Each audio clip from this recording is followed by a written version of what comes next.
Today in Legally Yes, Paula Abdul sues American Idol producer Nigel Lithgow for sexual assault as Eminem asks to skip deposition in dispute with Real Housewives of Potomac stars. Plus, Kevin Hart sues YouTube star for extortion, and a 90210 star is involved in a brawl with bikers. We've got that plus so much more in today's Legally Yes. Everyone, and welcome to Legally Yes. I'm Christina. That's, of course, Nima Rahmani, President and CEO of West Coast Trial Lawyers. Hi, Nima. How are you? Happy New Year. Happy New Year to you too, Christina. Excited to start 2024. Excited to start 2024, and we've already got some big stories to talk about, starting with Paula Abdul, because she submitted a lawsuit on December 29th against Nigel Lithgow, as well as 19 Entertainment, American Idol Productions, and Dance Nation Productions. So she is seeking a jury trial and damages for sexual assault, battery, sexual harassment, gender violence, and the filing details multiple alleged incidents, including one in an elevator during an early season of American Idol, where Abdul, who of course served as a judge for 8 seasons.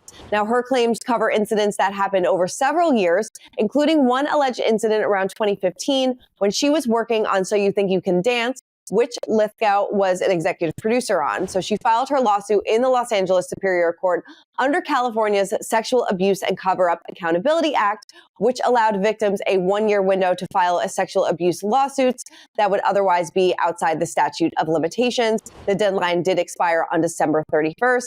He released a statement denying her claims, saying, denying all the claims. And he said, for more than 2 decades, Paula and I have interacted as dear and entirely platonic friends and colleagues. Yesterday, however, out of the blue, I learned of these claims in the press. And I want to be clear, not only are they false, they are deeply offensive to me and to everything I stand for. So we talked about this a little bit when Cassie did her filing against Diddy because of, the statute of limitations that was up. And so this is kind of like the same thing that's happening here, correct? That's exactly right, Christina. And that was a New York case, Cassie versus Diddy. But here in California, the legislature did open the statute of limitations for these sexual assault claims if there was some sort of cover-up by an organization. And, oftentimes these might have been religious groups or the Boy Scouts where the allegations were made against. But here you're talking about American Idol or So You Think You Can Dance. And that's why Paula's lawyer framed the lawsuit the way that they did. They said that the sexual assault happened, but there was a cover-up so they can fit it within this look-back window that opened up that statute of limitations. Interesting. So in his statement, he called her out for her erratic behavior, said that she's known for her erratic behavior. Does that seem to be maybe what their defense might be going forward, that she's had a history of this erratic behavior? Well, definitely we know in these sexual assault cases, sometimes the alleged perpetrators, they go after the alleged victim's credibility. And that's what's happening here. They're saying that this is something that's fabricated. It's out of the blue. There were no allegations for many years. And you already see Nigel going after Paula.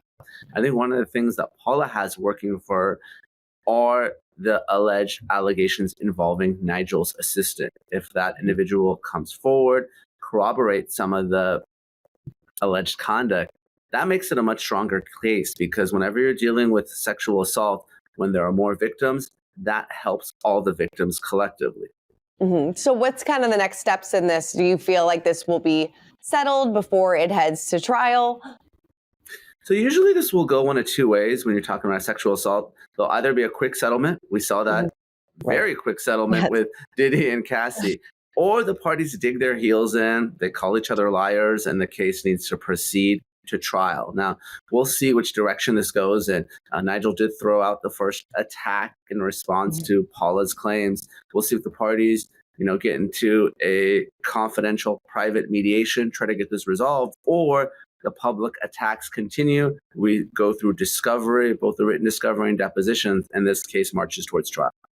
Interesting. All right, we'll have to wait and see what happens. Speaking of things that are interesting, Eminem filed paperwork on December 15th asking the U.S. Trademark Trial and Appeal Board to grant him a protective order from having to appear in person, for a deposition amid his ongoing trademark dispute with Giselle Bryant and Robin Dixon from the Real Housewives of Potomac. I never thought Eminem would be in a legal fight with Potomac stars, but here we are. His lawyers called the Bravo stars' efforts to make him appear at a deposition premature and procedurally improper, noting that they have yet to serve the rapper with a notice of deposition, a necessary prerequisite to taking and requesting that the board compel a deposition. So the filing also argued that Eminem's presence at a deposition would be duplicative and unduly burdensome given the musician's limited knowledge of the subjects at issue, and claimed that the two have made no attempt to obtain the discovery they seek via more convenient and less burdensome means. So the legal drama began in February last year when Eminem filed an opposition against the two's trademark application for their podcast name Reasonably Shady. He stated that he believes he will be damaged by the issuance of a registration of Reasonably Shady because it resembles his nicknames Shady and Slim Shady. So does Eminem, should he have to appear in person, and why do they want him to do so? I think Eminem is likely going to have to appear in person, and this is wild. So when you file a lawsuit or you're served with a lawsuit, you're a party to that lawsuit. You're not just a witness. And as a party to a lawsuit, generally speaking, you have to sit for a deposition. So we've talked about the different types of discovery. There's written discovery where the parties may exchange questions and answers under oath, under penalty of perjury. A deposition is a recorded interview under oath with a court reporter present. And generally speaking, if you are a party to a lawsuit, you have to sit for a deposition. It's just that simple. And in this case, Eminem's the plaintiff. He sued. He's probably going to have to sit. Now, you have to be served with a notice, and that's just a formal document that says when and where and how the deposition is to take place. So if that doesn't happen, I'm going to have to wait until the notice is served. But once it is by the housewives' lawyers, Eminem is likely going to have to appear. And the issue is, look, he might not know everything about trademark law, but he's going to know enough about his mark and how he was allegedly damaged by the housewives for him to have relevant information and have to sit for that depo.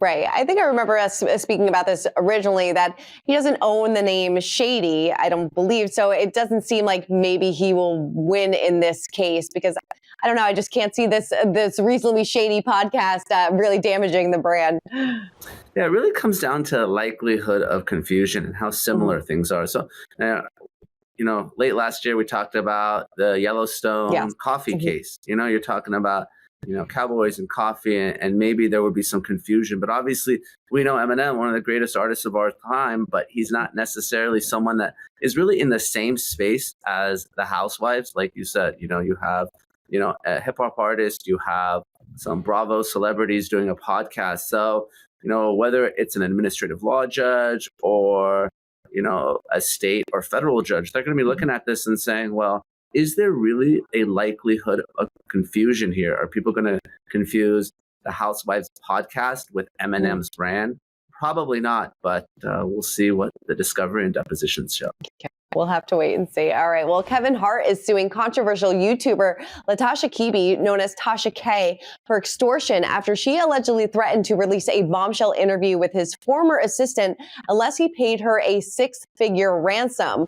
So according to a lawsuit obtained by Page Six, she sat down with the actor's former assistant, Amisha Shakes, in November of 2023 to record an interview in which she made false and defamatory statements regarding Kevin. This is what he said. The comedian claims that after the interview, an alleged affiliate of Keby called his team and threatened to publish the interview unless he paid a ransom of $250,000. At the time, they allegedly warned Kevin that the stories told, which had to do with his marriage and business dealings, would be damaging to his reputation. Yet on December 22nd, she allegedly told Kevin that she would be posting the full interview, which went live that evening on her subscription-based website. So can she be in trouble in this case that she went ahead and posted this interview? So, Christina, she can be in trouble, not for posting the interview, but for demanding something from Kevin Hart not to post it. So here's the important thing for people to understand about extortion. You can go public, you can go to the police with any information that's true, but you can't go to the person that it's going to harm and say, unless you pay me, unless you give me something of value, I'm going to go public. That's the difference. Going public is Tasha's absolute right, unless it's false or defamatory or unlawful for some other reason, like she got the information unlawfully. If the information is true, or she got it through lawful means, she can post it. But you can't go to Kevin Hart and say, pay me money or I'll post it. That pay me money part, that is extortion. That's unlawful. And I think that's why, if it's true, Kevin has the winning case here. Right. And then what happens in extortion cases? What kind of punishment is she going to have to serve? Yeah, so extortion is both a crime and a civil wrong. So she can be prosecuted and she can be sued civilly. And, Kevin's obviously already lawyered up and is pursuing that civil extortion route. So, here's someone, I think she's gotten hit already with a judgment involving, was it Cardi B, I believe? Right. And, someone who probably may get hit with another judgment as well. So you got to be really careful about how you handle these types of claims. So if you want to go public, fine, but you can't demand money for not doing so. Yeah, probably not the best move. All right. Well, this was a scary way to kick off the new year. 90210 star Ian Ziering spoke out after he was involved in a brawl with several bikers on New Year's Eve in Los Angeles. So a video of the incident, which was obtained by TMZ, showed him in an altercation with several people who were riding on motorized mini bikes around Hollywood Boulevard on December 31st. He explained that his daughter, Mia, who was just 12, was in the car with him at the time. They were both unharmed, but this video is pretty shocking. So the Los Angeles Police Department confirmed to KTLA that they received reports that a fight had broken out after bikers were spotted driving recklessly in the area. Officers had responded to the Hollywood Boulevard and Highland Avenue area around 3 p.m. when this happened, and then both Ian and the bikers fled the scene after the fight. An official police report has been filed, which lists Ian as the victim. No arrests have been made, and an investigation is still underway. Well, he declared that he wants to see decisive action from officials after the incident, saying, "I urge city officials and law enforcement to take decisive action against such lawlessness and provide the necessary resources to prevent future occurrences." So what can law officials actually do in making arrests in this situation? Is this a hard arrest to actually make? Well, Christina, this one hits close to home because I live and work in Los Angeles. I have a 12-year-old daughter. Yeah. And let's be honest, violent crime has been a problem in my city. So there's really two aspects here. The first is, LAPD. You have all these individuals. I don't know if they're amateur or professional, photographers, videographers. They're videotaping the whole thing and no one's doing anything to really help them, the number one. So that's disappointing. But, this is Hollywood Boulevard. Where's LAPD? Where's the law enforcement presence? Apparently, this happens and everyone leaves before law enforcement actually gets involved. So, disappointing to say the least. And then the question is, okay, once the investigation is done, is there actually going to be a prosecution here? We can't have this type of, assault and batteries happening in our city without there being some repercussions. So we'll see if the district attorney here in Los Angeles, who has a reputation of being pretty soft, actually does something about this case. Right. Yeah, no, it's definitely a scary, I'm sure you watched the video. It's pretty shocking that they were fighting in the middle of Hollywood Boulevard in the middle of the street and nobody's stopping and nobody's doing anything. But luckily nobody got severely hurt in this case. Yeah, fortunately, no one had weapons. It didn't end up being worse, but it certainly could have been. And I'm glad Ian and his daughter are okay. Definitely. Well, Nima, great way to kick off the new year. Excited to run down all the legal cases that our celebrities are going to get themselves into this year. I'm sure it's going to be a busy 2024 for us on Legally Us. Thanks, Christina.